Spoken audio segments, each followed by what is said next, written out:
going to give us a 101 class in Donkey Kong, and then afterwards he'll be around to sign anything you want to sign. And in fact, he's got a booth outside that he's set up today with all sorts of interesting Steve Wiebe related items. So when we get out of here, go and check out the booth. Okay, over to you, Steve. All right, well, thanks everybody for coming out. You picked a good weekend if you're from out of town. We haven't had very much good weather here, so glad you guys came up if you made the trip from out of town. What I thought I'd do today is talk about DK 101 class. I'm a school teacher, and they don't let me teach Donkey Kong in my school, so I figured I'd try it out here and see what happens.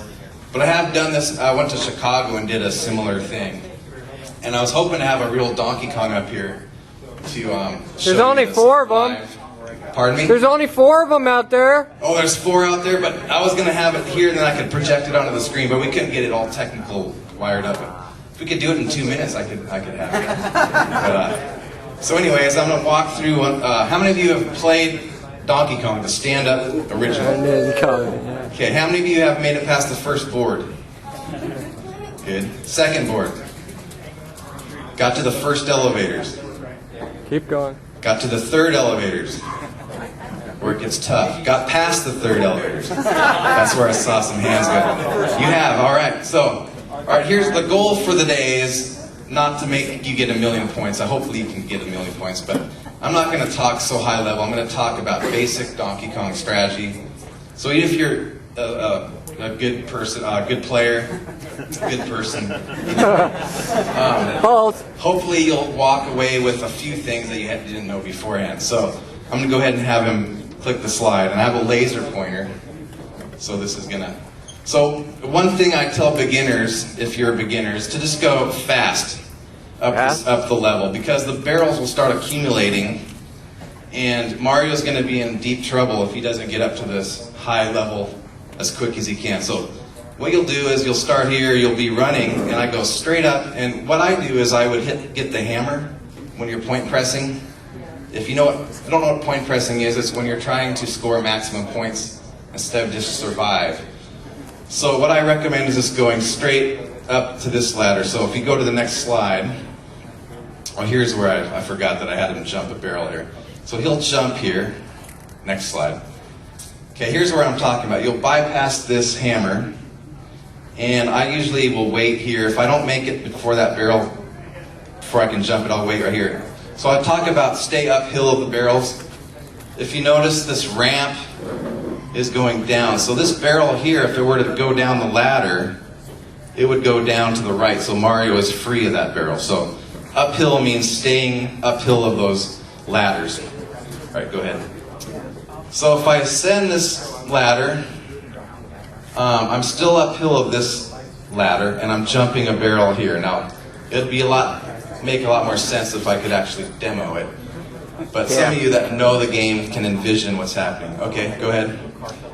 That's not a very flattering pose for Mario, but that's a screenshot of him climbing that ladder. Now here's how many of you know what barrel control means? A few hands, people that know how to control barrels.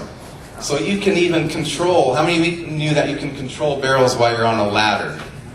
You can move the joystick as you're... So what I've done here, see these 2 barrels are going down these 2 ladders. Mario, here's why I'm paused. I took a little pause and moved the joystick to the right. Now these barrels are programmed to kill Mario. So by moving to the right, these barrels are trying to get Mario because they think he's going to the right here, so they're going to try to get him right here. So that's why you clear them out of your way. Now if you notice, once this barrel's here, I've got all this free path here to work with. There's no barrels in this area. So that's how you control barrels. Okay, next slide. All right, here's kind of a dangerous spot to be in. You don't want to sit here too long, because if you've played enough Donkey Kong, you've noticed that he will drop barrels. Straight on your head. Hit by a drop barrel? If you didn't raise your hand, then you didn't play Donkey Kong. So, here's where you're trying to...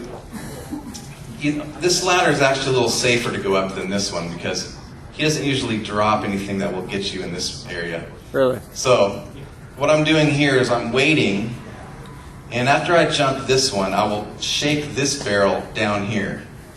So then I'll be free to go up and get this hammer. So the next shot will show, see, I went up the safe route. What do you notice coming out of Donkey Kong's hands here? A barrel. What do you notice? He's trying to kill me, right? Bad guy. Bad karma. Yeah. So he's trying to kill Mario, but this is not going to hit me because this one usually will not. If you're going up this one, that's where you're in danger of getting hit. Usually this one's safe. So that's why I picked this ladder. All right, next slide.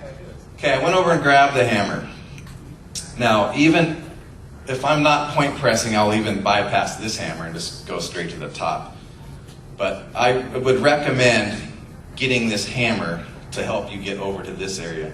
Now, you got to remember, the hammer doesn't mean you're invincible. Yeah. It's not like Pac-Man where you can run into it. You got to remember to stop when you're hammering. So that's where you got to be careful as you make your way up. Okay, here's where barrel control comes into play.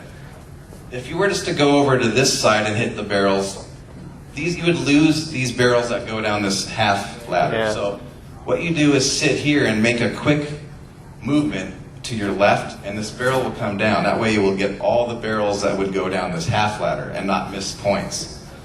So that's why I sit here and wait for those barrels to come down that ladder. Okay, and then I go over here. Now here's where you got to be real careful. You got to remember that this barrel has to get past the ladder. Now I know there's a few of you that probably have jumped it too early and got hit by a barrel on this ladder, right? So you got to remember to wait till it gets over this point, then you can go up this ladder. You're safe. You can sit here all day long and jump barrels, but you don't get any points. The net points is 0 gain. You don't. Every barrel that comes out of this stock here is worth 100 when you jump it. But every time a barrel is launched, this timer goes down by 100. So doing my math, 100 minus 100 is 100. 0, so you don't make any points. So you can sit here all day long. People always ask, why don't you just sit on the screen and jump? But there's ways to combine barrels. I'll get into that to get more points for just than 100. Okay. So he would clear the screen and have a shot for that. Any questions? It's kind of tough with slideshows. You know, it's like trying to show a football game with, oh, there he is in mid.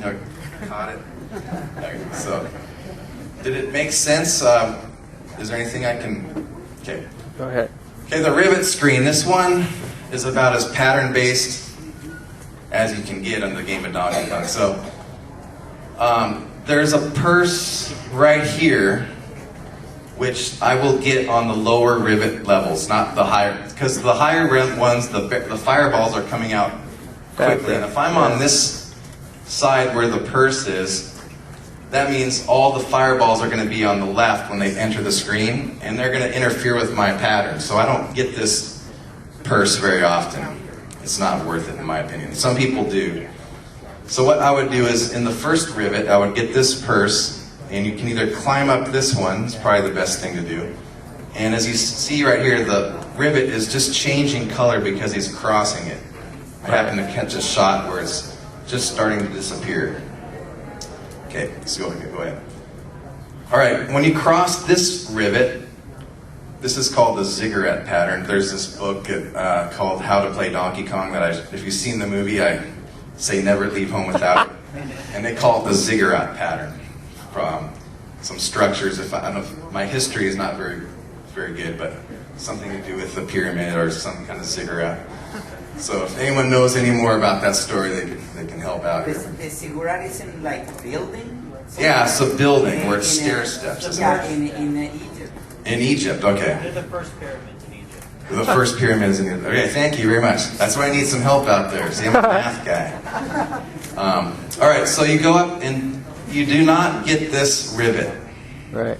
Okay, the reason why is whenever Mario's on the screen, if a fireball enters the screen, it always enters on the opposite side of the screen. So if Mario's on this half, all the fireballs will enter on the right half, and vice versa. So I'm going to try to get all these rivets